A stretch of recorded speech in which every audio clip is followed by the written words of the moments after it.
Do you know what I am really good at? Booking wrestling shows. And the only reason I don't do it anymore is because I was a part of the Attitude Era success team. And after that, where the hell do you go? And of course, none of that is true. I'm an absolute buffoon, and it's amazing I'm stood up right now. But given that we are on the road to WrestleMania 39, I decided a few things should probably happen before we get to that pay-per-view premium live event. And I want to talk about them. So, my name is Simon What Culture. Thank you very much for joining me as always. Please hit that subscribe button. It's calling out to you. These are 10 booking decisions WWE needs to make before WrestleMania. Number 10, the father versus the son. This one feels like it's an absolute lock, which is the reason that Rey Mysterio is about to feud with Karrion Kross. Because people looked at the calendar and they were like, well, we want to do Dominic versus Rey Mysterio at WrestleMania, but that's still a good few months away. Somebody come up with something in the interim. I've got no problem with that at all, because honestly, when you do go through the past, WWE has absolutely done a terrific job with this. So much so that Rey even went to Triple H and said, please put me on SmackDown, because I can't handle my doofus son anymore. Dominic still goes after his dad as well, mostly on social media. I mean, he turned up at Thanksgiving and he turned up at Christmas, and then he went to jail, and now he's just the best character in all of wrestling. Now, this is never going to be a main event on either night 1 or night 2, but as something in the mid card, I would absolutely love it. Look at me. It's January and I'm already pumped. We've barely done anything. I'd also have Dominic win. I mean it. So we should probably get to the Royal Rumble and plant the tease and then head off into April when we do this on the grandest stage of them all. And if the convict does get the victory, my word, the 2023 he's about to have. Number 9, decision time on NXT. So this one does feel like it's going to go a little better, because Triple H has said multiple times ever since he has taken over, listen NXT, from now on you are going to be told months in advance when you are getting called up to the main roster, and we're going to take our time and we're going to give you a story. Good. And the reason I wanted to bring this up is because the Royal Rumble is just around the corner, and so many times we have seen NXT superstars enter that thing, and then they just vanish. And I'm like, well, I don't think that was a magic trick, so what the flub was the point? There are a few standouts, of course, one of which is Bron Baker. I mean, I think it's time to put him on a Raw SmackDown, but there's Carmelo Hayes and the interesting case of Apollo Crews. Now, he has been pretty good ever since he went back to the third brand, but he does have main roster experience. We could probably use it. So hopefully everything we have heard is going to be true, and WWE already knows who they're going to pluck from this bunch. And when that does happen, it may just keep Monday and Friday nights rolling a bit smoother.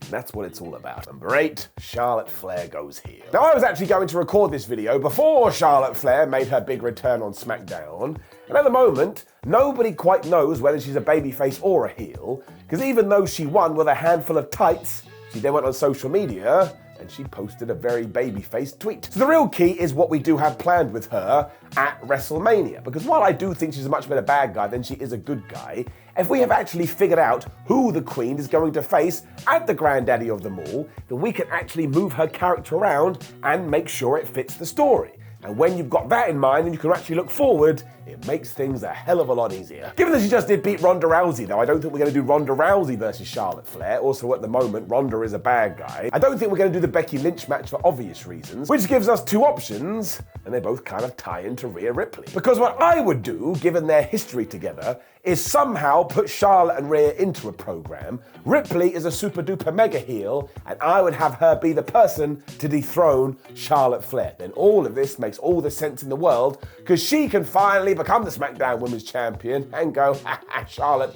I finally whooped your ass. Now, this does worry me a little bit because the Judgment Day won't break up.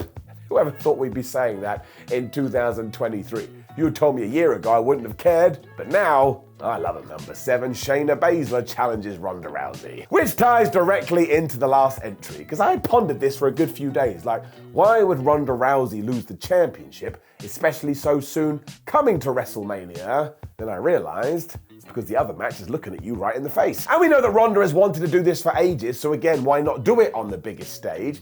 And you don't need a championship here. All you need to do is sit both competitors down and let them tell their story. Within about 10 minutes, everybody is going to get it. I also think they would have a terrific match because Ronda Rousey is better than we give her credit for, and Shayna Baszler is crazy underrated, and it's actually something I want to see. So if we do get to those 2 nights, and once again this is slotted in somewhere, when the bell does ring, I will be like, hey ho, here we go. And if I say that before a wrestling match, it means you've done something correct. Number 6, the Elimination Chamber looks beyond WrestleMania. The Elimination Chamber is a weird pay-per-view premium live event because it does sit between the Royal Rumble and WrestleMania. Now, while this is a benefit to the company because they can take one of the world championships in the past and go, hey, this is what we're going to do at Mania, sometimes the rest of the card doesn't do nothing because we're blindsided by April. So in 2023, given at the moment we only have the WWE Unified Universal Championship, I would actually take the Elimination Chamber match and I would say, well, whoever wins this one will be the number 1 contender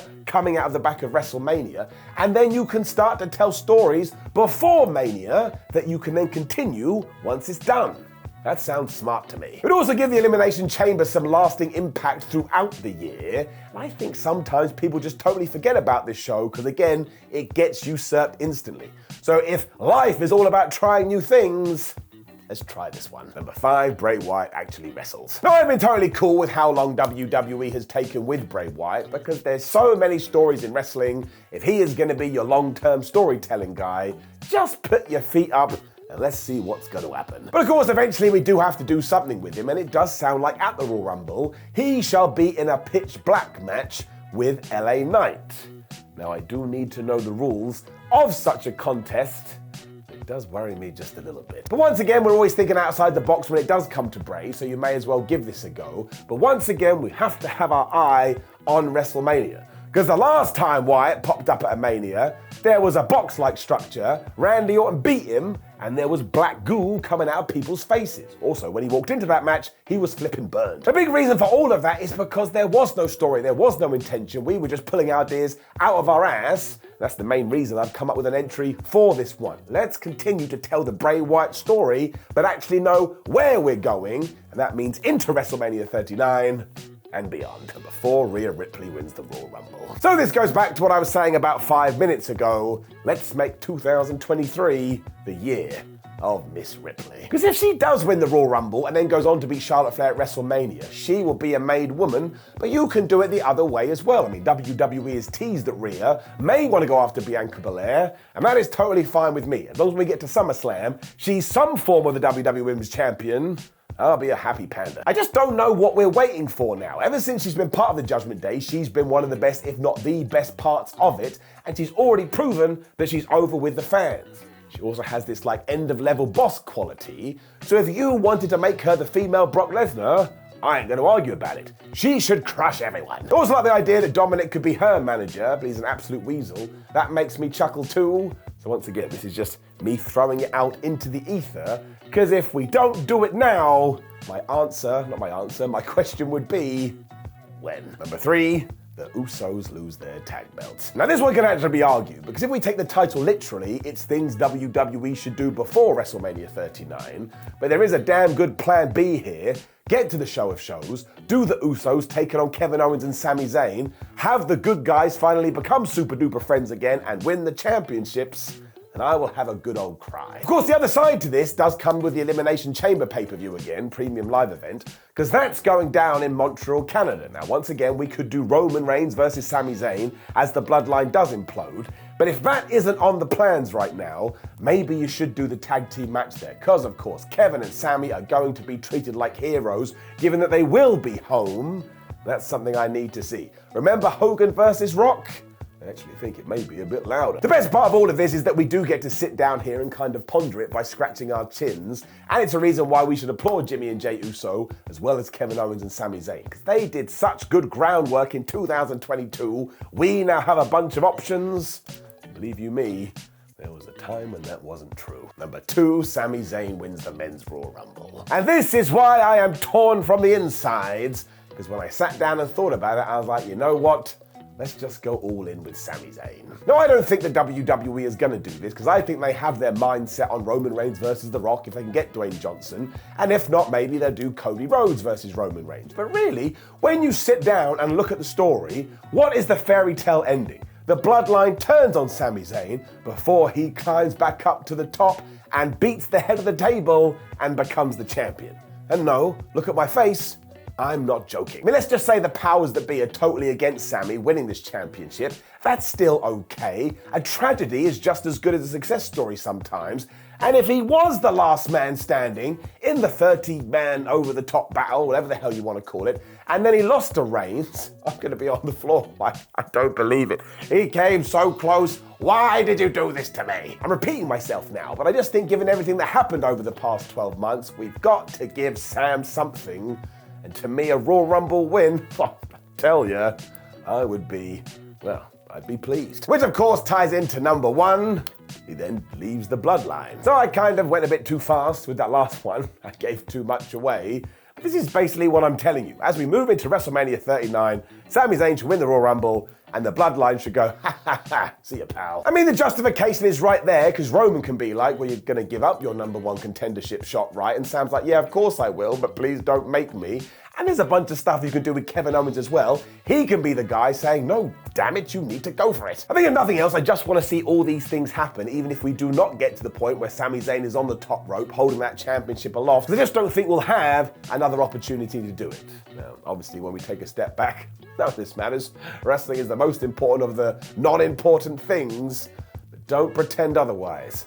When you do think about it, get a little bit excited. Now, please do leave a comment below and let me know other things you think WWE should be doing before WrestleMania 39. Like the video, share the video, and subscribe. Head over to whatculture.com where you can read yourself some articles. Make sure you come follow us on social media, What Culture WWE and Simon316. We have a load of videos. Go and watch one. My name is Simon What Culture. Thank you very much for joining me as always. I love you from the bottom of my tootsie toes, and I will see you soon.